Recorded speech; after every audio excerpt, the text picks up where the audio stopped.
The Machine Stops by E.M. Forster. Part 1. The Airship. Imagine, if you can, a small room, hexagonal in shape, like the cell of a bee. It is lighted neither by window nor by lamp, yet it is filled with a soft radiance. There are no apertures for ventilation, yet the air is fresh.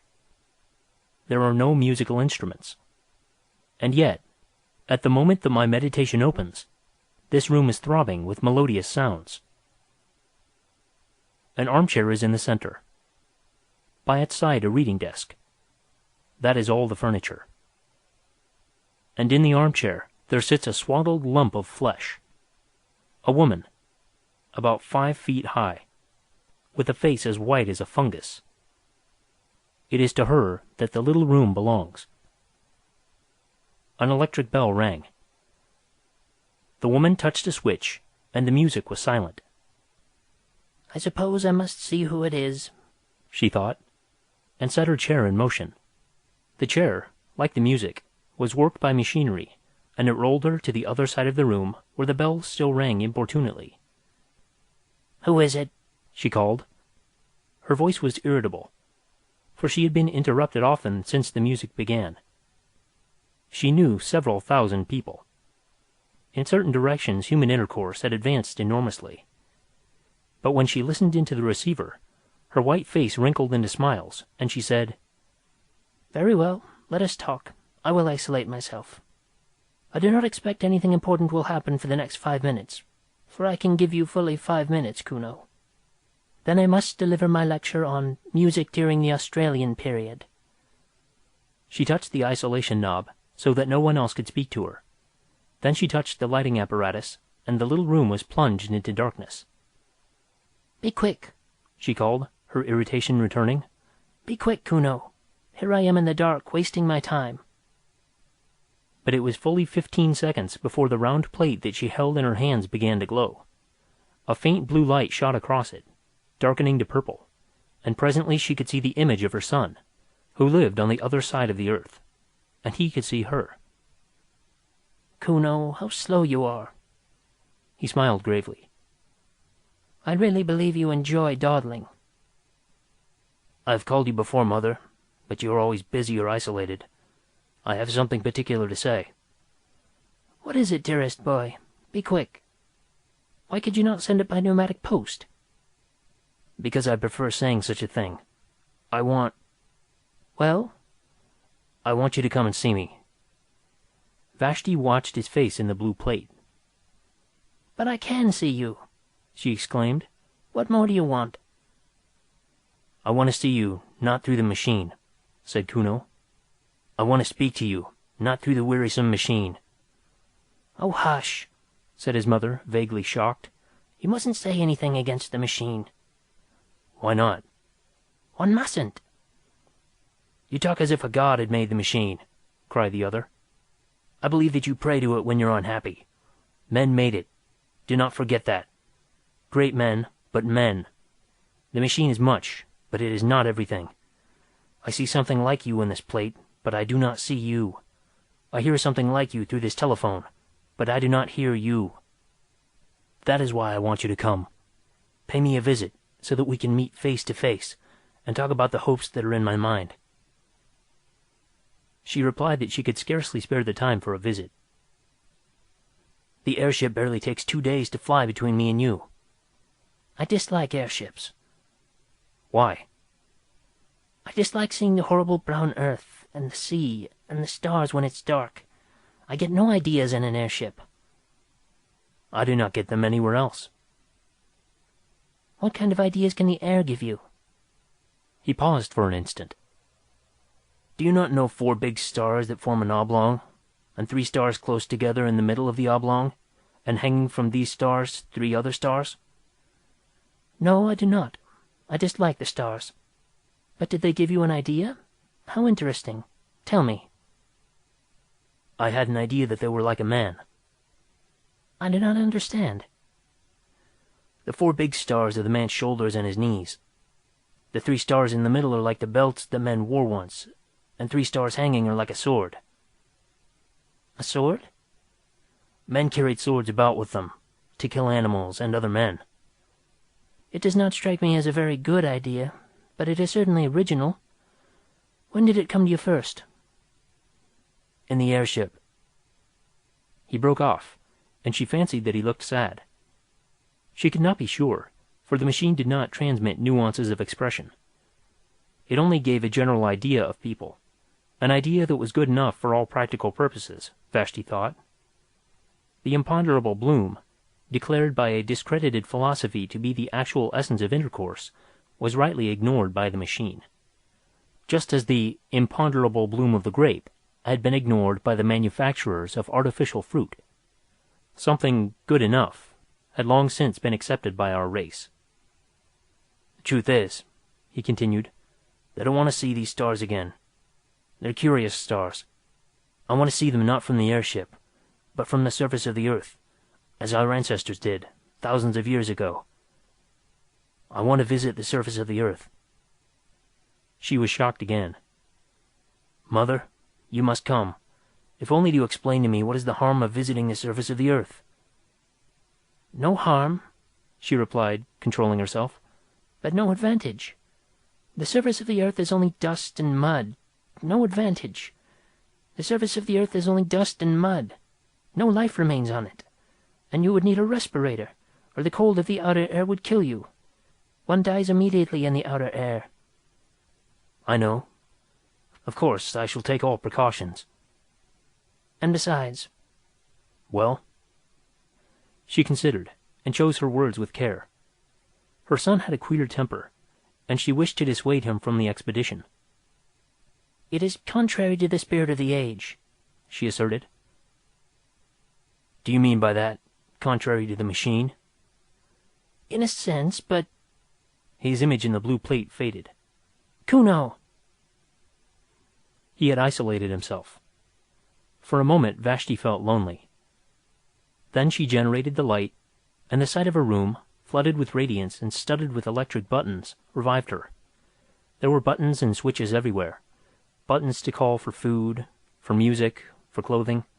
There was the hot bath button, by pressure of which a basin of imitation marble rose out of the floor, filled to the brim with a warm, deodorized liquid. There was the cold bath button.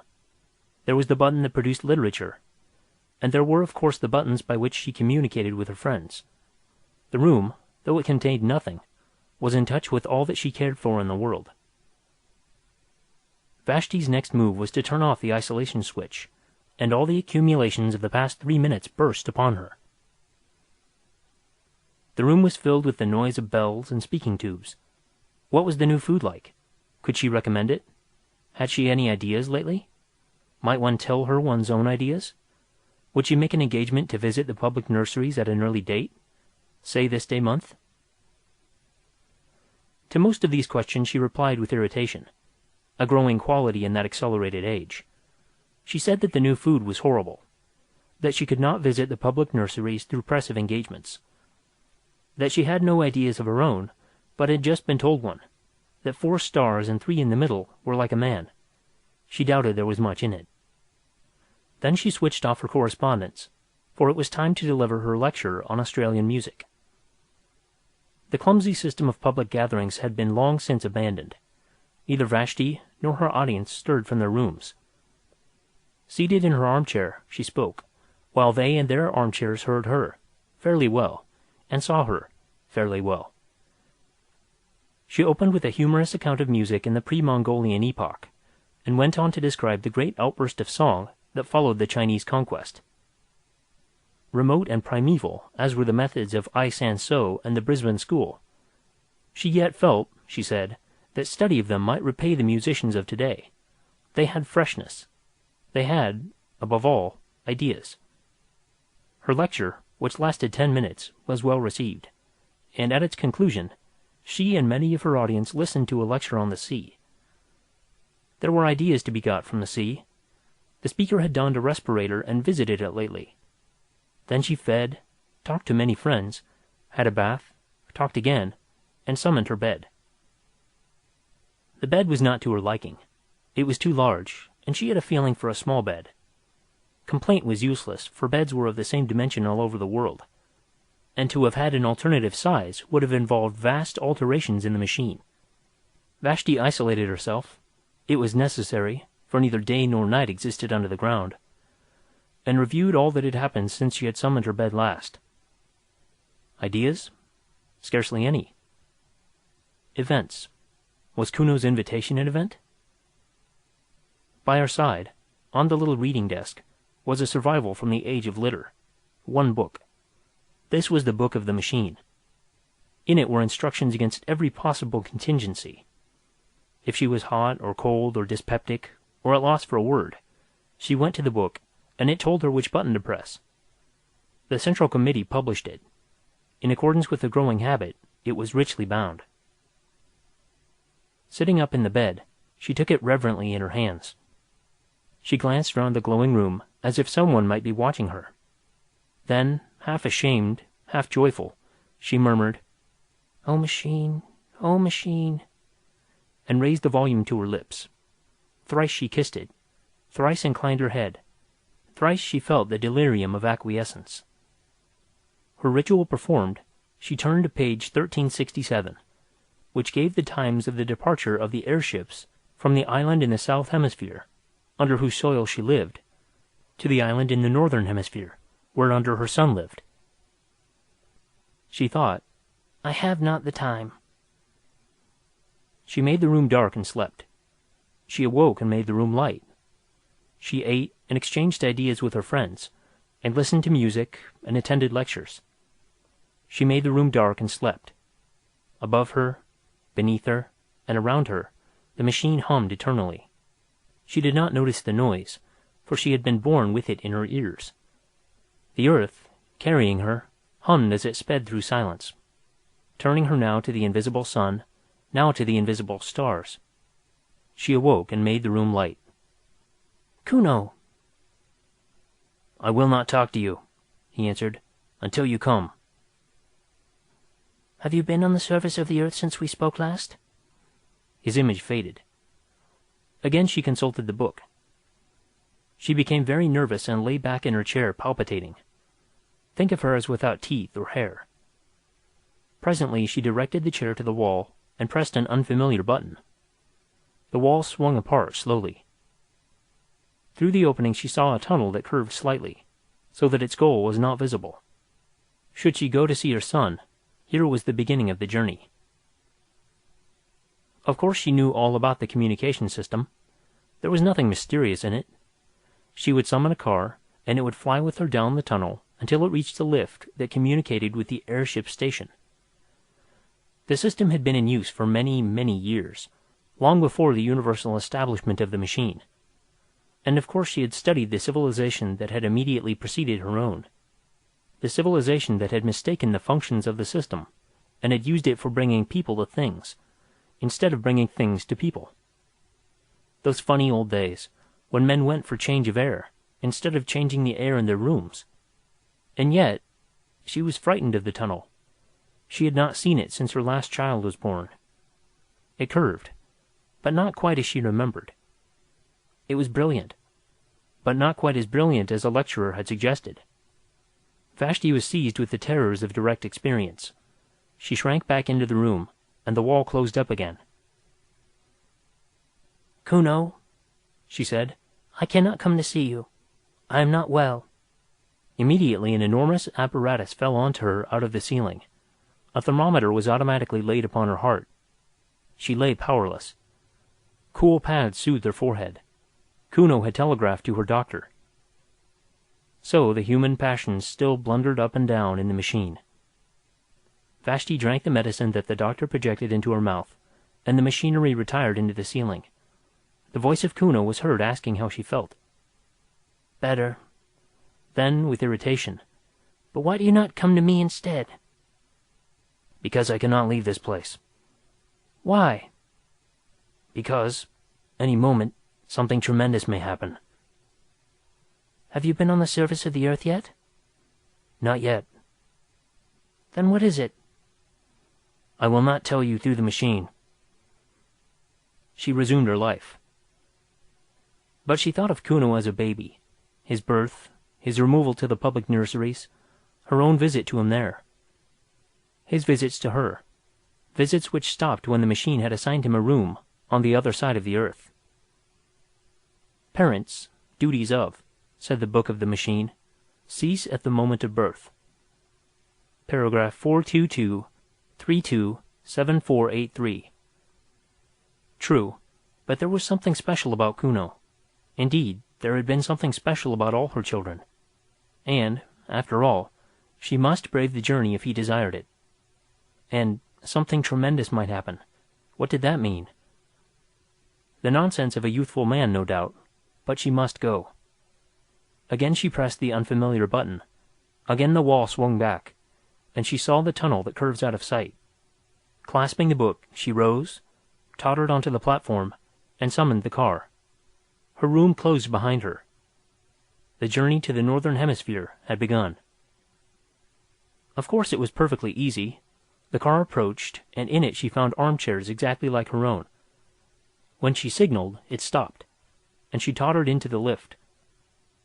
One other passenger was in the lift, the first fellow creature she had seen face to face for months.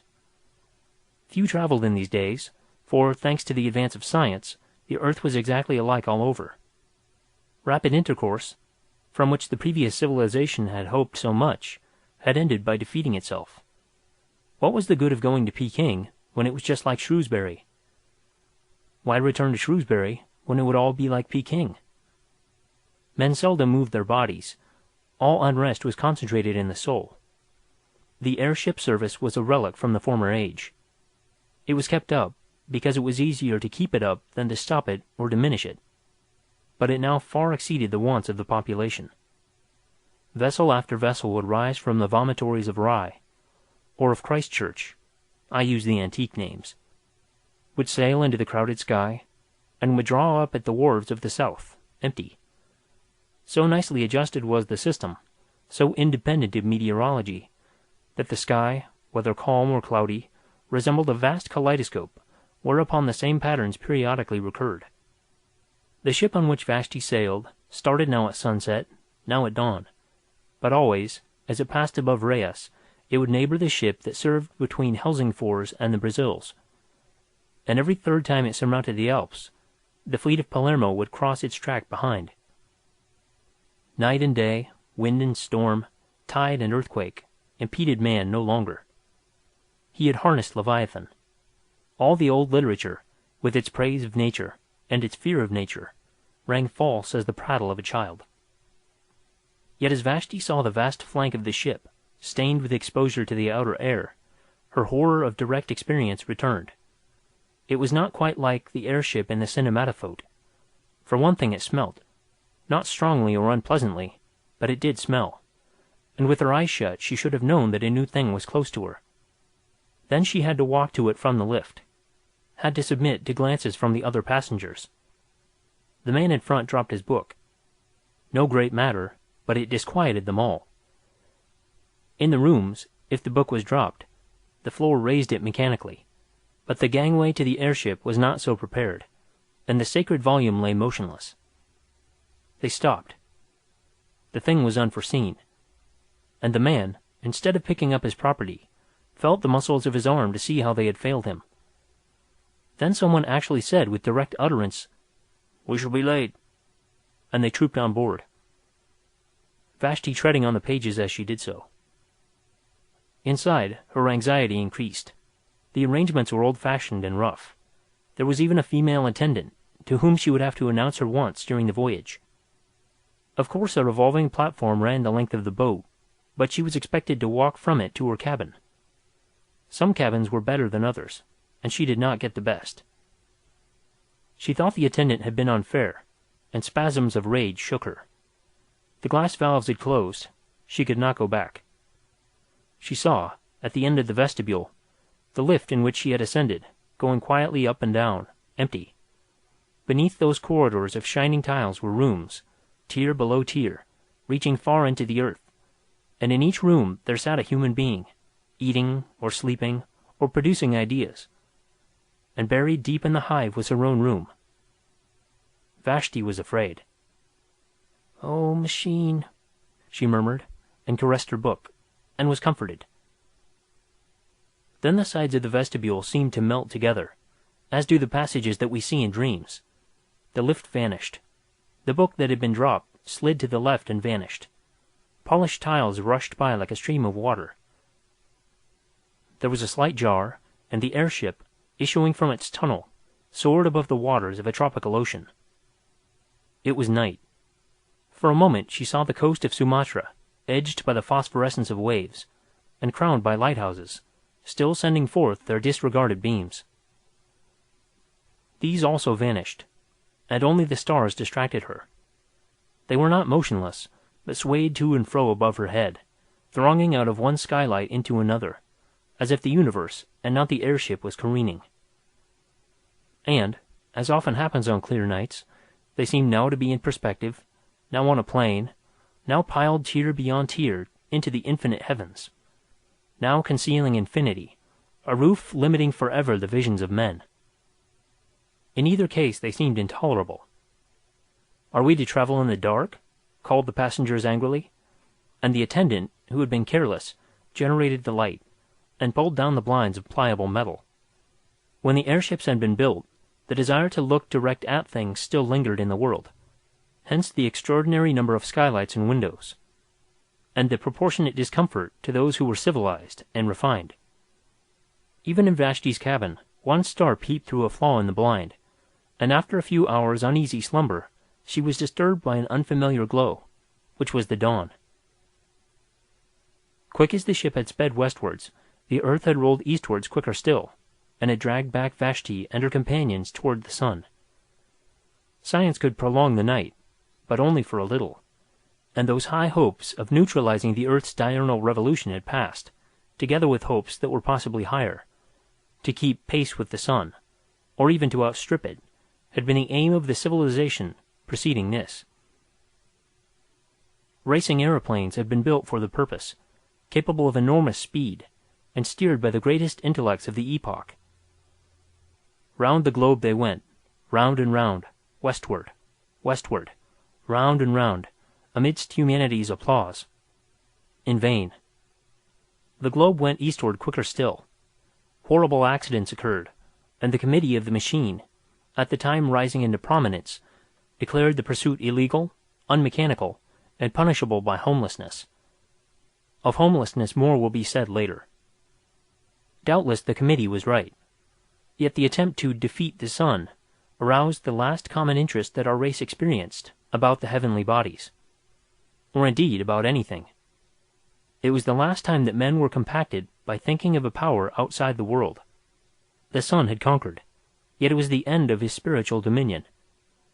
Dawn, midday, twilight, the zodiacal path, touched neither men's lives nor their hearts, and science retreated into the ground, to concentrate herself upon problems that she was certain of solving. So when Vashti found her cabin invaded by a rosy finger of light, she was annoyed, and tried to adjust the blind. But the blind flew up altogether, and she saw through the skylight small pink clouds, swaying against a background of blue. And as the sun crept higher, its radiance entered direct, brimming down the wall like a golden sea. It rose and fell with the airship's motion, just as waves rise and fall, but it advanced steadily, as a tide advances. Unless she was careful, it would strike her face. A spasm of horror shook her, and she rang for the attendant. The attendant, too, was horrified, but she could do nothing. It was not her place to mend the blind. She could only suggest that the lady should change her cabin, which she accordingly prepared to do. People were almost exactly alike all over the world, but the attendant of the airship, perhaps owing to her exceptional duties, had grown a little out of the common. She had often to address passengers with direct speech, and this had given her a certain roughness and originality of manner. When Vashti swerved away from the sunbeams with a cry, she behaved barbarically. She put out her hand to steady her. "How dare you!" exclaimed the passenger. "You forget yourself." The woman was confused, and apologized for not having let her fall. People never touched one another. The custom had become obsolete, owing to the machine. Where are we now?" asked Vashti haughtily. "We are over Asia," said the attendant, anxious to be polite. "Asia? You must excuse my common way of speaking. I've got into the habit of calling places over which I pass by their unmechanical names." "Oh, I remember. Asia. The Mongols came from it. Beneath us, in the open air, stood a city that was once called Simla. Have you ever heard of the Mongols and the Brisbane School?" "No." "Brisbane also stood in the open air. Those mountains to the right. Let me show you them." She pushed back a metal blind. The main chain of the Himalayas was revealed. "They were once called the roof of the world, those mountains. You must remember that, before the dawn of civilization, they seemed to be an impenetrable wall that touched the stars. It was supposed that no one but the gods could exist above their summits. How we have advanced, thanks to the machine." "How we have advanced, thanks to the machine," said Vashti. "How we have advanced, thanks to the machine," echoed the passenger who had dropped his book the night before, and who was standing in the passage. "And that white stuff in the cracks, what is it?" "I've forgotten its name." "Cover the window, please. These mountains give me no ideas." The northern aspect of the Himalayas was in deep shadow. On the Indian slope the sun had just prevailed. The forests had been destroyed during the literature epoch, for the purpose of making newspaper pulp, but the snows were awakening to their morning glory, and clouds still hung on the breasts of Kinchenjunga. In the plain were seen the ruins of cities, with diminished rivers creeping by their walls, and by the sides of these were sometimes the signs of vomitories, marking the cities of today. Over the whole prospect airships rushed, crossing and intercrossing with incredible aplomb, and rising nonchalantly when they desired to escape the perturbations of the lower atmosphere and to traverse the roof of the world. "We have indeed advanced, thanks to the machine," repeated the attendant, and hid the Himalayas behind a metal blind. The day dragged wearily forward. The passengers sat each in his cabin, avoiding one another with an almost physical repulsion, and longing to be once more under the surface of the earth. There were 8 or 10 of them, mostly young males, sent out from the public nurseries to inhabit the rooms of those who had died in various parts of the earth. The man who had dropped his book was on the homeward journey. He had been sent to Sumatra for the purpose of propagating the race. Vashti alone was traveling by her private will. At midday she took a second glance at the earth. The airship was crossing another range of mountains, but she could see little, owing to the clouds. Masses of black rock hovered below her, and merged indistinctly into gray. Their shapes were fantastic. One of them resembled a prostrate man. "No ideas here," murmured Vashti, and hid the Caucasus behind a metal blind. In the evening she looked again. They were crossing a golden sea, in which lay many small islands and one peninsula. She repeated, "No ideas here," and hid Greece behind a metal blind. End of Part 1. The Machine Stops, by E. M. Forster. Part 2. The Mending Apparatus. By a vestibule, by a lift, by a tubular railway, by a platform, by a sliding door, by reversing all the steps of her departure, did Vashti arrive at her son's room, which exactly resembled her own. She might well declare that the visit was superfluous. The buttons, the knobs, the reading desk with the book, the temperature, the atmosphere, the illumination, all were exactly the same, and if Kuno himself, flesh of her flesh, stood close beside her at last, what profit was there in that? She was too well bred to shake him by the hand. Averting her eyes, she spoke as follows. "Here I am. I have had the most terrible journey, and greatly retarded the development of my soul. It is not worth it, Kuno. It is not worth it. My time is too precious. The sunlight almost touched me, and I have met with the rudest people. I can only stop a few minutes. Say what you want to say, and then I must return." "I have been threatened with homelessness," said Kuno. She looked at him now. I have been threatened with homelessness, and I could not tell you such a thing through the machine. Homelessness means death. The victim is exposed to the air, which kills him. I have been outside since I spoke to you last. The tremendous thing has happened, and they have discovered me. But why shouldn't you go outside? She exclaimed. It is perfectly legal, perfectly mechanical, to visit the surface of the earth. I have lately been to a lecture on the sea. There is no objection to that. One simply summons a respirator and gets an egression permit. It is not the kind of thing that spiritually minded people do, and I begged you not to do it, but there is no legal objection to it. I did not get an egression permit. Then how did you get out? I found out a way of my own. The phrase conveyed no meaning to her, and he had to repeat it. A way of your own, she whispered. But that would be wrong. Why? The question shocked her beyond measure. You're beginning to worship the machine, he said coldly. You think it irreligious of me to have found a way out of my own. It was just what the committee thought when they threatened me with homelessness. At this she grew angry. I worship nothing, she cried. I am most advanced. I don't think you irreligious, for there is no such thing as religion left. All the fear and superstition that existed once have been destroyed by the machine. I only meant that to find out a way of your own was... Besides, there is no new way out. So it is always supposed. Except through the vomitories, for which one must have an egression permit. It is impossible to get out. The book says so. Well, the book's wrong, for I've been out on my feet. For Kuno was possessed of a certain physical strength. By these days it was a demerit to be muscular. Each infant was examined at birth, and all who promised undue strength were destroyed. Humanitarians may protest, but it would have been no true kindness to let an athlete live. He would never have been happy in that state of life to which the machine had called him. He would have yearned for trees to climb, rivers to bathe in, meadows and hills against which he might measure his body. Man must be adapted to his surroundings, must he not? In the dawn of the world, our weakly must be exposed on Mount Tagetus. In its twilight, our strong will suffer euthanasia, that the machine may progress, that the machine may progress, that the machine may progress eternally. You know that we have lost the sense of space. We say, space is annihilated. But we have not annihilated space. But we've annihilated not space, but the sense thereof. We've lost a part of ourselves.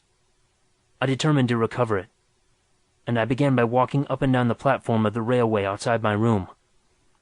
Up and down, until I was tired, and so did recapture the meaning of near and far. Near is a place to which I can get quickly on my feet, not a place to which the train or the airship will take me quickly. Far is a place to which I cannot get quickly on my feet. The vomitory is far, though I could be there in 38 seconds by summoning the train. Man is the measure. That was my first lesson. Man's feet are the measure for distance. His hands are the measure for ownership. His body is the measure for all that is lovable and desirable and strong. Then I went further. It was then that I called you for the first time, and you would not come. This city, as you know, is built deep beneath the surface of the earth, with only the vomitories protruding. Having paced the platform outside my own room, I took the lift to the next platform, and paced that also, and so with each in turn, until I came to the topmost, above which begins the earth. All the platforms were exactly alike, and all that I gained by visiting them was to develop my sense of space, and my muscles. I think I should have been content with this. It's not a little thing. But as I walked and brooded, it occurred to me that our cities had been built in the days when men still breathed the outer air, and that there had been ventilation shafts for the workmen. I could think of nothing but these ventilation shafts. Had they been destroyed by all the food tubes and medicine tubes and music tubes that the machine has evolved lately? Or did traces of them remain? One thing was certain. If I came upon them anywhere, it would be in the railway tunnels of the topmost story. Everywhere else, all space was accounted for. I'm telling my story quickly, but don't think that I was not a coward or that your answers never depressed me. It's not the proper thing. It's not mechanical.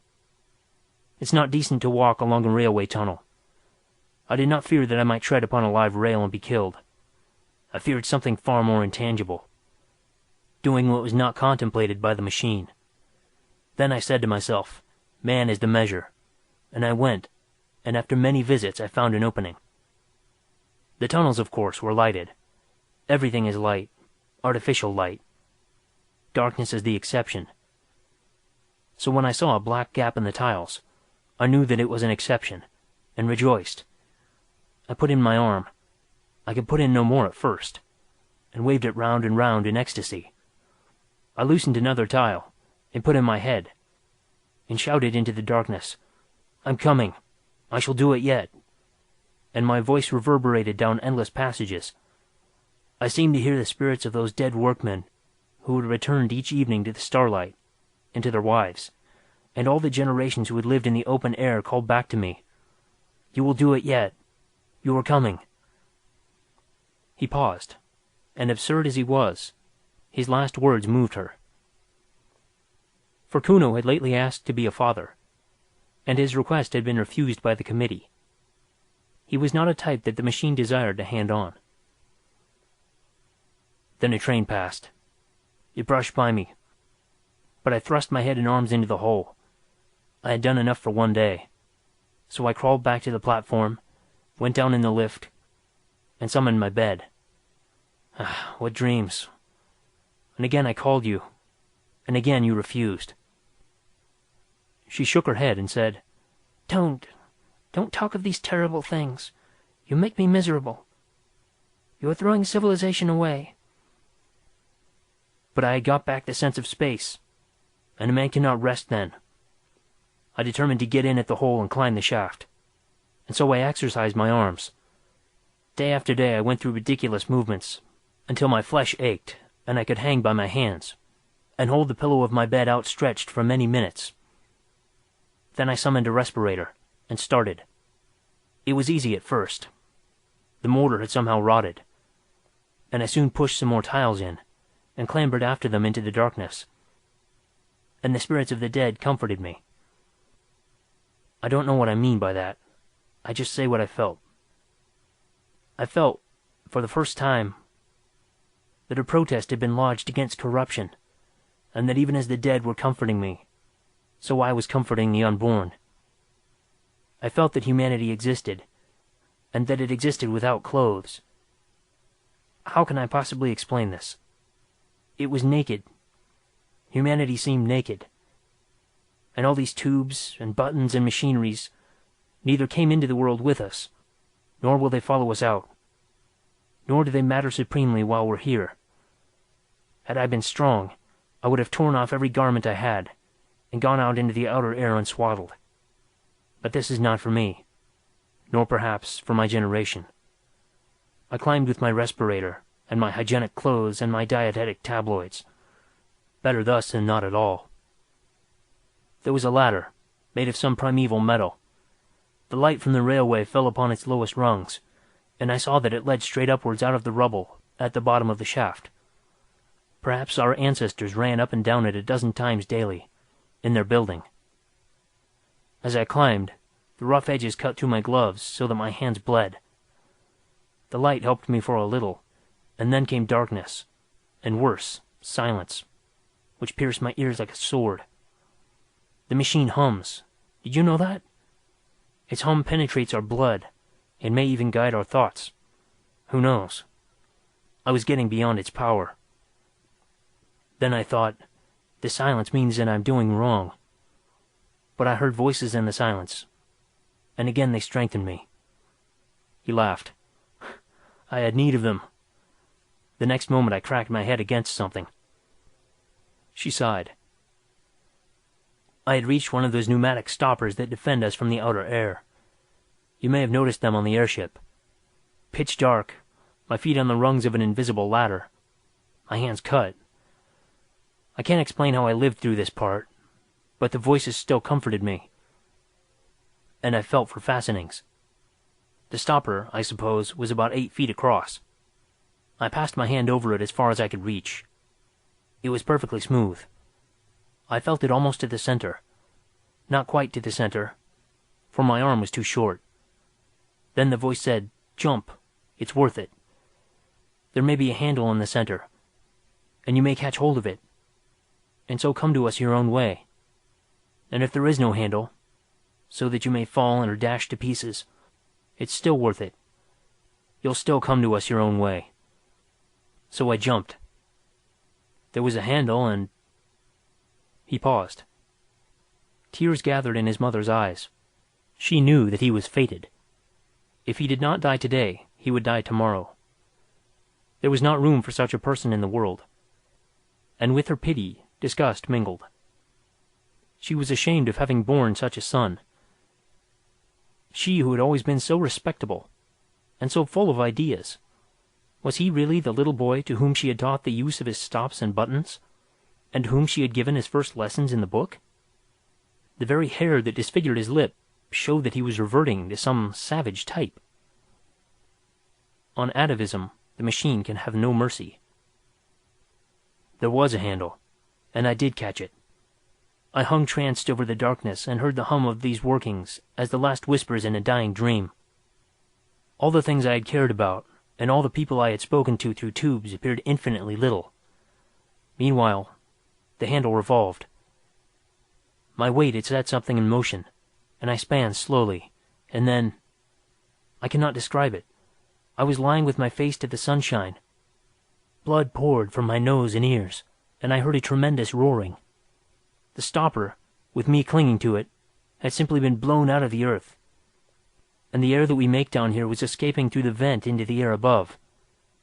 It burst up like a fountain. I crawled back to it, for the upper air hurts, and, as it were, I took great sips from the edge. My respirator had flown goodness knows where. My clothes were torn. I just lay with my lips close to the hole, and I sipped until the bleeding stopped. You can imagine nothing so curious.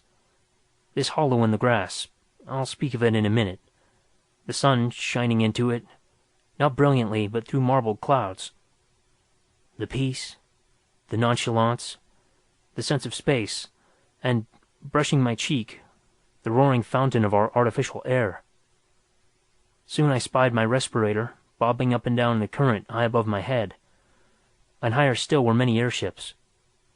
But no one ever looks out of airships, and in any case, they couldn't have picked me up.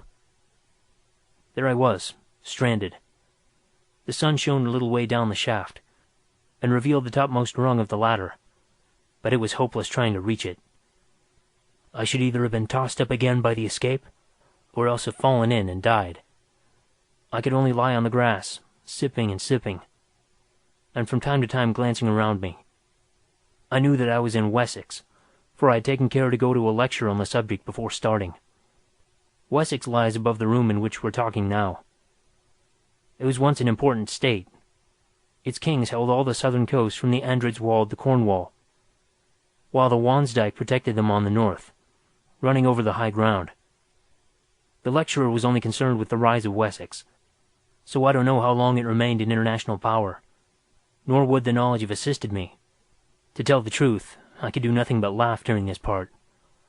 There was I, with a pneumatic stopper by my side, and a respirator bobbing over my head, imprisoned, all three of us, in a grass-grown hollow that was edged with fern. Then he grew grave again. Lucky for me that it was a hollow, for the air began to fall back into it, and fill it as water fills a bowl. I could crawl about. Presently I stood. I breathed the mixture, in which the air that hurts predominated whenever I tried to climb the sides. This wasn't so bad. I had not lost my tabloids, and remained ridiculously cheerful. As for the machine, I forgot about it altogether. My one aim now was to get to the top, where the ferns were, and to view whatever objects lay beyond. I rushed the slope. The new air was still too bitter for me, and I came rolling back, after a momentary vision of something gray. The sun grew very feeble, and I remembered that he was in Scorpio. I had been to a lecture on that, too. If the sun is in Scorpio, and you're in Wessex, it means that you must be as quick as you can, or it will get too dark. This is the first bit of useful information I've ever gotten from a lecture, and I expect it will be the last. It made me try frantically to breathe the new air, and to advance as far as I dared out of my pond. The hollow filled so slowly. At times I thought that the fountain played with less vigor. The respirator seemed to dance nearer the earth. The roar was decreasing. He broke off. I don't think this is interesting you. The rest will interest you even less. There are no ideas in it, and I wish that I had not troubled you to come. We are too different, Mother. She told him to continue. It was evening before I climbed the bank. The sun had very nearly slipped out of the sky by this time, and I could not get a good view. You, who have just crossed the roof of the world, will not want to hear an account of the little hills that I saw. Low, colorless hills. But to me they were living, and the turf that covered them was a skin, under which their muscles rippled, and I felt that those hills had called with incalculable force to men in the past, and that men had loved them. Now they sleep, perhaps forever. They commune with humanity in dreams. Happy the man, happy the woman, who wakes the hills of Wessex. For though they sleep, they will never die. His voice rose passionately. Cannot you see, cannot all you lecturers see, that it is we that are dying, and that down here the only thing that really lives is the machine? We created the machine, to do our will, but we cannot make it do our will now. It has robbed us of the sense of space and the sense of touch. It has blurred every human relation, and narrowed down love to a carnal act. It has paralyzed our bodies and our wills, and now it compels us to worship it. The machine develops, but not on our lines. The machine proceeds, but not to our goal. We only exist as the blood corpuscles that course through its arteries, and if it could work without us, it would let us die. Oh, I have no remedy, or at least only one, to tell men again and again that I've seen the hills of Wessex as Alfred saw them when he overthrew the Danes. So the sun set. I forgot to mention that a belt of mist lay between my hill and other hills, and that it was the color of pearl. He broke off for the second time. Go on, said his mother wearily. He shook his head. Go on. Nothing that you say can distress me now. I'm hardened. I had meant to tell you the rest, but I cannot. I know that I cannot. Goodbye. Vashti stood irresolute. All her nerves were tingling with his blasphemies, but she was also inquisitive. This is unfair, she complained. You have called me across the world to hear your story, and hear it I will. Tell me, as briefly as possible, for this is a disastrous waste of time. Tell me how you returned to civilization. Oh, that, he said, starting. You'd like to hear about civilization? Certainly. Had I got to where my respirator fell down? No, but I understand everything now. You put on your respirator, and managed to walk along the surface of the earth to a vomitory, and there your conduct was reported to the Central Committee. By no means. He passed his hand over his forehead, as if dispelling some strong impression. Then, resuming his narrative, he warmed to it again. My respirator fell about sunset. I had mentioned that the fountain seemed feebler, had I not? Yes. About sunset, it let the respirator fall. As I said, I had entirely forgotten about the machine, and I paid no great attention at the time, being occupied with other things. I had my pool of air, into which I could dip when the outer keenness became intolerable, and which would possibly remain for days, provided that no wind sprang up to disperse it. Not until it was too late did I realize what the stoppage of the escape implied. You see, the gap in the tunnel had been mended. The mending apparatus. The mending apparatus was after me. One other warning I had, but I neglected it. The sky at night was clearer than it had been in the day, and the moon, which was about half the sky behind the sun, shone into the dell at moments quite brightly. I was in my usual place, on the boundary between the two atmospheres, when I saw something dark move across the bottom of the dell, and vanish into the shaft. In my folly I ran down. I bent over and listened, and I thought I heard a faint scraping noise in the depths. At this, but it was too late, I took alarm. I determined to put on my respirator and to walk right out of the dell, but my respirator had gone. I knew exactly where it had fallen, between the stopper and the aperture, and I could even feel the mark that it had made in the turf. It had gone, and I realized that something evil was at work, and I had better escape to the other air, and, if I must die, die running towards the cloud that had been the color of a pearl. I never started. Out of the shaft. It's too horrible. A worm, a long white worm, had crawled out of the shaft and was gliding over the moonlit grass. I screamed. I did everything that I should not have done. I stamped upon the creature instead of flying from it, and it at once curled round my ankle. Then we fought. The worm let me run all over the dell, but edged up my leg as I ran. "Help!" I cried. That part is too awful. It belongs to the part that you'll never know. "Help!" I cried. Why cannot we suffer in silence? "Help!" I cried. When my feet were bound together, I fell. I was dragged away from the dear ferns and the living hills, and past the great metal stopper. I can tell you this part. And I thought it might save me again if I caught hold of the handle. It also was enwrapped. It also. The whole dell was full of the things. They were searching in all directions. They were denuding it. And the white snouts of others peeped out of the hole, ready if needed. Everything that could be moved they brought. Brushwood, bundles of fern, everything. And down we all went intertwined into hell. The last things that I saw, before the stopper closed after us, were certain stars. For I did fight. I fought to the very end. And it was only my head hitting against the ladder that quieted me. I woke up in this room. The worms had vanished. And my friends were calling to me down speaking tubes, to know whether I had come across any new ideas lately. Here his story ended. Discussion of it was impossible, and Vashti turned to go. "It will end in homelessness," she said quietly. "I wish it would," retorted Kuno. "The machine has been most merciful." "I prefer the mercy of God." "By that superstitious phrase, do you mean that you could live in the outer air?" "Yes." "Have you ever seen, round the great vomitories, the bones of those who were extruded after the Great Rebellion?" "Yes." "They were left where they perished for our edification. A few crawled away, but they perished too. Who can doubt it? And so with the homeless of our own day. The surface of the earth supports life no longer." "Indeed." "Ferns and a little grass may survive, but all higher forms have perished. Has any airship detected them?" "No." "Has any lecturer dealt with them?" "No." "Then why this obstinacy?" "Because I've seen them," he exploded. "Seen what?" "Because I have seen her in the twilight. Because she came to me when I called. Because she, too, was entangled by the worms, and, luckier than I, was killed by one of them piercing her throat." He was mad.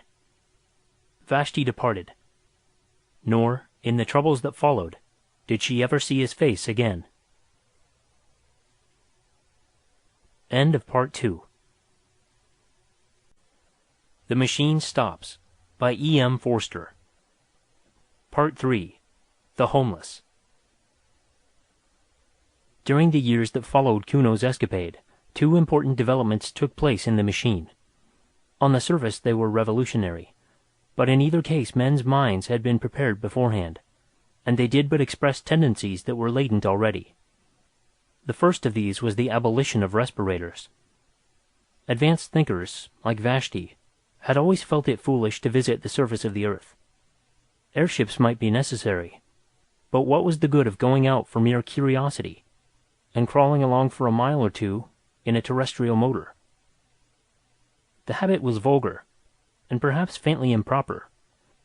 It was unproductive of ideas, and had no connection with the habits that really mattered. So respirators were abolished. And with them, of course, the terrestrial motors. And except for a few lecturers who complained that they were debarred access to their subject matter, the development was accepted quietly. Those who still wanted to know what the Earth was like had, after all, only to listen to some gramophone, or to look into some cinematophote.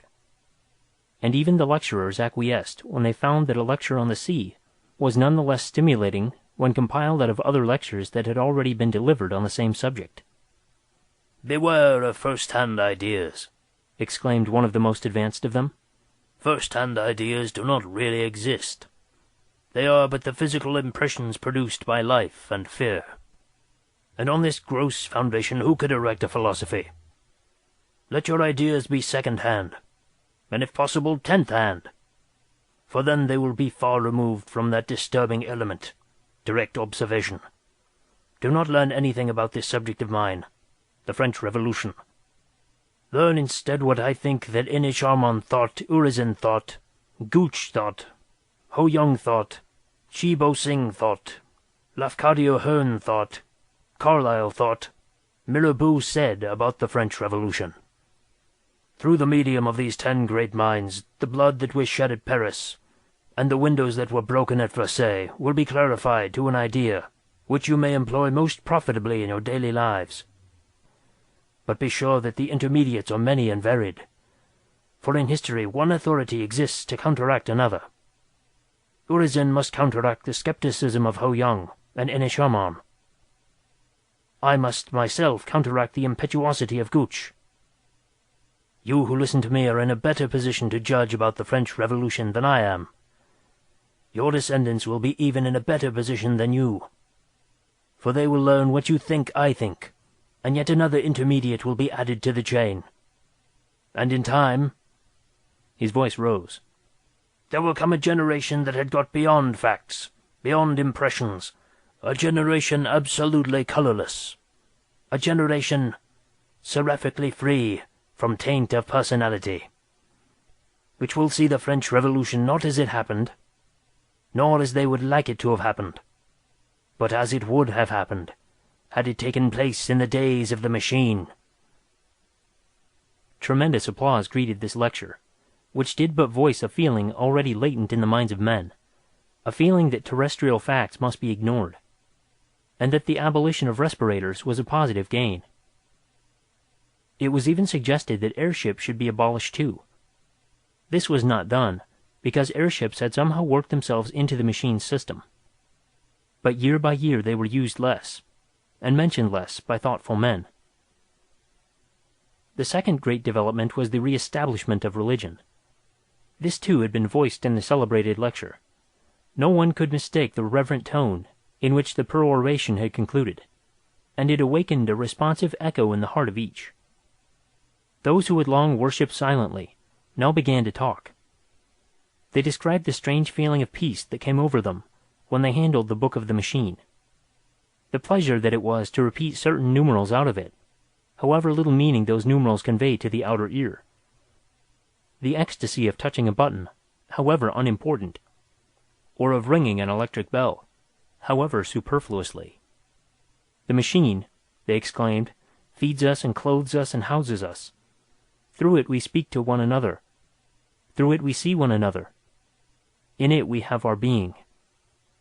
The machine is the friend of ideas, and the enemy of superstition. The machine is omnipotent, eternal. Blessed is the machine. And before long this allocution was printed on the first page of the book, and in subsequent editions the ritual swelled into a complicated system of praise and prayer. The word religion was sedulously avoided, and in theory the machine was still the creation and the implement of man. But in practice all, save a few retrogrades, worshipped it as divine. Nor was it worshipped in unity. One believer would be chiefly impressed by the blue optic plates, through which he saw other believers. Another by the mending apparatus, which sinful Kuno had compared to worms. Another by the lifts. Another by the book. And each would pray to this or to that, and ask it to intercede for him with the machine as a whole. Persecution, that was also present. It did not break out, for reasons that will be set forward shortly, but it was latent, and all who did not accept the minimum known as undenominational mechanism lived in danger of homelessness, which means death, as we know. To attribute these two great developments to the Central Committee is to take a very narrow view of civilization. The Central Committee announced the developments, it is true, but they were no more the cause of them than were the kings of the imperialistic period the cause of war. Rather did they yield to some invincible pressure, which came no one knew whither, and which, when gratified, was succeeded by some new pressure equally invincible. To such a state of affairs it is convenient to give the name of progress. No one confessed the machine was out of hand. Year by year it was served with increased efficiency and decreased intelligence. The better a man knew his own duties upon it, the less he understood the duties of his neighbor. And in all the world there was not one who understood the monster as a whole. Those master brains had perished. They had left full directions, it is true, and their successors had each of them mastered a portion of those directions. But humanity, in its desire for comfort, had overreached itself. It had exploited the riches of nature too far. Quietly and complacently, it was sinking into decadence. And progress had come to mean the progress of the machine. As for Vashti, her life went peacefully forward until the final disaster. She made her room dark and slept. She awoke and made the room light. She lectured and attended lectures. She exchanged ideas with her innumerable friends and believed she was growing more spiritual. At times a friend was granted euthanasia, and left his or her room for the homelessness that is beyond all human conception. Vashti did not much mind. After an unsuccessful lecture, she would sometimes ask for euthanasia herself. But the death rate was not permitted to exceed the birth rate, and the machine had hitherto refused it to her. The troubles began quietly, long before she was conscious of them. One day she was astonished at receiving a message from her son. They never communicated, having nothing in common, and she had only heard indirectly that he was still alive, and had been transferred from the northern hemisphere, where he had behaved so mischievously, to the southern, indeed to a room not far from her own. "Does he want me to visit him?" she thought. "Never again, never. And I have not the time." Now it was madness of another kind.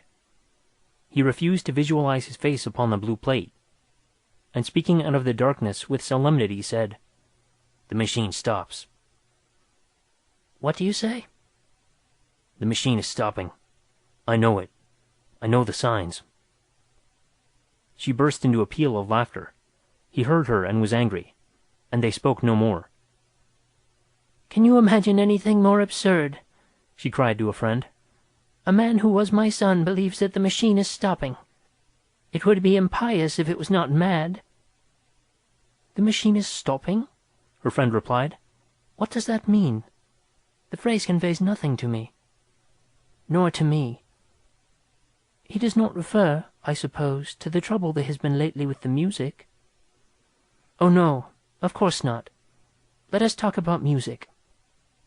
"Have you complained to the authorities?" "Yes, and they said it wants mending, and referred me to the committee of the mending apparatus. I complained of those curious gasping sighs that disfigure the symphonies of the Brisbane school. They sound like someone in pain. The committee of the mending apparatus say that it shall be remedied shortly." Obscurely worried, she resumed her life.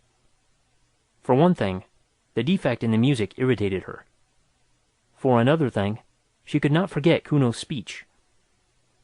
If he had known that the music was out of repair, he could not know it, for he detested music.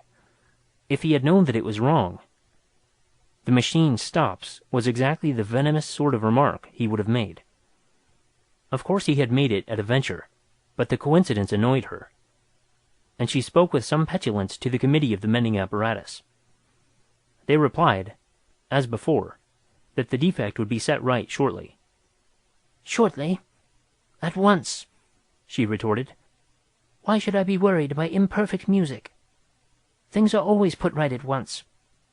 If you do not mend it at once, I shall complain to the Central Committee." "No personal complaints are received by the Central Committee," the committee of the mending apparatus replied. "Through whom am I to make my complaint, then?" "Through us." "I complain, then." Your complaint shall be forwarded in its turn. Have others complained? The question was unmechanical, and the committee of the mending apparatus refused to answer it. It is too bad, she exclaimed to another of her friends. There never was such an unfortunate woman as myself. I can never be sure of my music now. It gets worse and worse each time I summon it. What is it? I do not know whether it is inside my head or inside the wall. Complain, in either case. I have complained, and my complaint will be forwarded, in its turn, to the Central Committee. Time passed, and they resented the defects no longer. The defects had not been remedied, but the human tissues in that latter day had become so subservient that they readily adapted themselves to every caprice of the machine. The sigh at the crises of the Brisbane Symphony no longer irritated Vashti. She accepted it as part of the melody. The jarring noise, whether in the head or in the wall, was no longer resented by her friend. And so with the moldy artificial fruit, so with the bath water that began to stink, so with the defective rhymes that the poetry machine had taken to emit. All were bitterly complained of at first, and then acquiesced in and forgotten. Things went from bad to worse, unchallenged. Someone is meddling with the machine, they began. Someone is trying to make himself king, to reintroduce the personal element. Punish that man with homelessness. To the rescue, avenge the machine, avenge the machine. War, kill the man. But the committee of the mending apparatus now came forward, and allayed the panic with well-chosen words. It confessed that the mending apparatus was itself in need of repair. The effect of this frank confession was admirable. Of course, said a famous lecturer, he of the French Revolution, who gilded each new decay with splendor. Of course we shall not press our complaints now. The mending apparatus has treated us so well in the past that we all sympathize with it, and we will wait patiently for its recovery. In its own good time it will resume its duties. Meanwhile, let us do without our beds, our tabloids, our other little wants. Such, I feel sure, would be the wish of the machine. Thousands of miles away his audience applauded. The machine still linked them. Under the seas, beneath the roots of the mountains, ran the wires through which they saw and heard, the enormous eyes and ears that were their heritage, and the hum of many workings clothed their thoughts in one garment of subserviency. Only the old and sick remained ungrateful, for it was rumored that euthanasia, too, was out of order, and that pain had reappeared among men. It became difficult to read. A blight entered the atmosphere and dulled its luminosity. At times Vashti could scarcely see across her room. The air, too, was foul. Loud were the complaints, impotent the remedies, heroic the tone of the lecturer as he cried, "Courage, courage! What matter so long as the machine goes on? To it the darkness and the light are one." And though things improved again after a time, the old brilliancy was never recaptured, and humanity never recovered from its entrance into twilight. There was a hysterical talk of measures, of provisional dictatorship, and the inhabitants of Sumatra were asked to familiarize themselves with the working of the central power station, said power station being situated in France. But for the most part panic reigned, and men spent their strength praying to their books. Tangible proofs of the machine's omnipotence. There were gradations of terror. At times came rumors of hope. The mending apparatus was almost mended. The enemies of the machine had been got under. New nerve centers were evolving, which would do the work even more magnificently than before. But there came a day when, without the slightest warning, without any previous hint of feebleness, the entire communication system broke down, all over the world, and the world, as they understood it, ended. Vashti was lecturing at the time, and her earlier remarks had been punctuated with applause. As she proceeded, the audience became silent, and at the conclusion there was no sound. Somewhat displeased, she called to a friend who was a specialist in sympathy. No sound. Doubtless the friend was sleeping. And so with the next friend whom she tried to summon, and so with the next, until she remembered Kuno's cryptic remark, "The machine stops." The phrase still conveyed nothing. If eternity was stopping, it would of course be set going shortly. For example, there was still a little light and air. The atmosphere had improved a few hours previously. There was still the book, and while there was the book, there was security. She had never known silence, and the coming of it nearly killed her. It did kill many thousands of people outright. Ever since her birth she had been surrounded by the steady hum. It was to the ear what artificial air was to the lungs. An agonizing pain shot across her head, and scarcely knowing what she did, she stumbled forward and pressed the unfamiliar button, the one that opened the door of her cell. Now the door of the cell worked on a simple hinge of its own. It was not connected with the central power station, dying far away in France.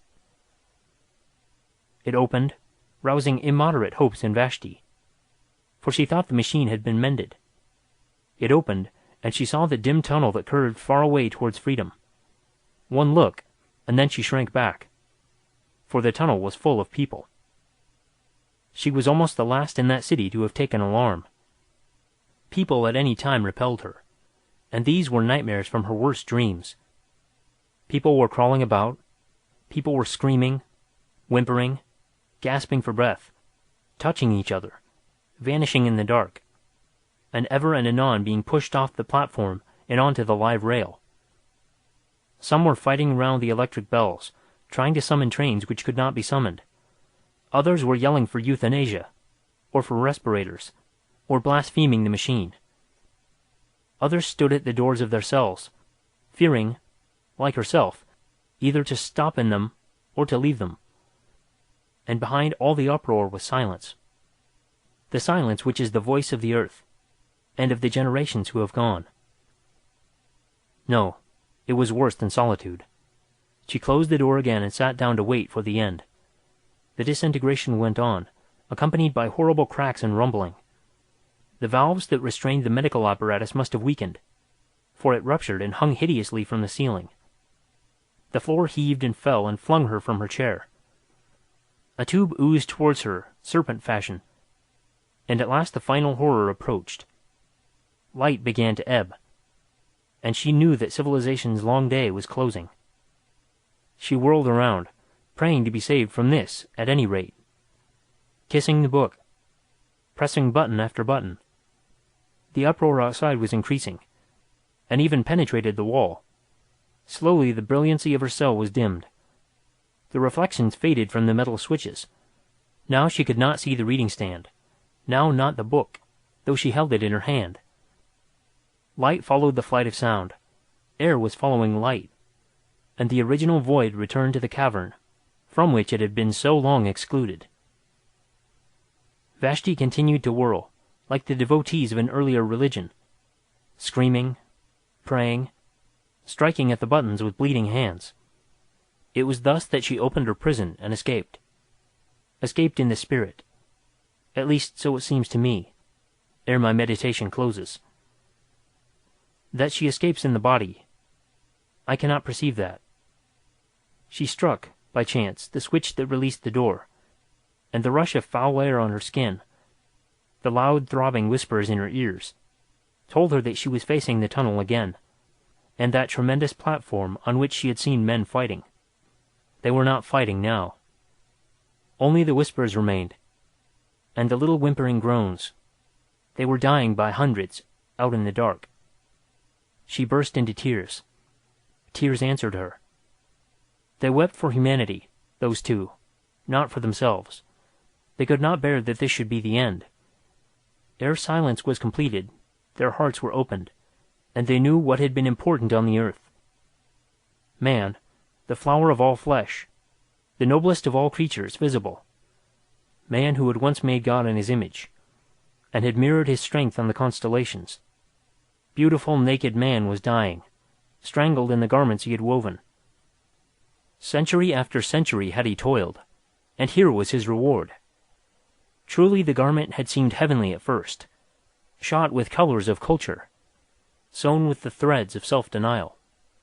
And heavenly it had been, so long as man could shed it at will, and live by the essence that is his soul, and the essence, equally divine, that is his body.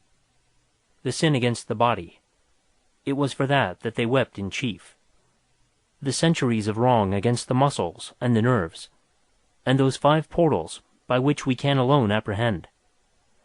Glazing it over with talk of evolution, until the body was white pap, the home of ideas as colorless, last sloshy stirrings of a spirit that had grasped the stars. "Where are you?" she sobbed. His voice in the darkness said, "Here." "Is there any hope, Kuno?" "None for us." "Where are you?" She crawled over the bodies of the dead. His blood spurted over her hands. "Quicker," he gasped. "I'm dying. But we touch. We talk. Not through the machine." He kissed her. "We've come back to our own. We die. But we have recaptured life, as it was in Wessex, when Alfred overthrew the Danes. We know what they know outside, they who dwelt in the cloud that is the color of a pearl." "But Kuno, is it true? Are there still men on the surface of the earth? Is this tunnel, this poisoned darkness, really not the end?" He replied, "I've seen them, spoken to them, loved them. They're hiding in the midst of the ferns until our civilization stops. Today they're the homeless. Tomorrow—" "Oh, tomorrow. Some fool will start the machine again tomorrow." "Never," said Kuno. "Never. Humanity has learned its lesson." As he spoke, the whole city was broken like a honeycomb. An airship had sailed in through the vomitory into a ruined wharf.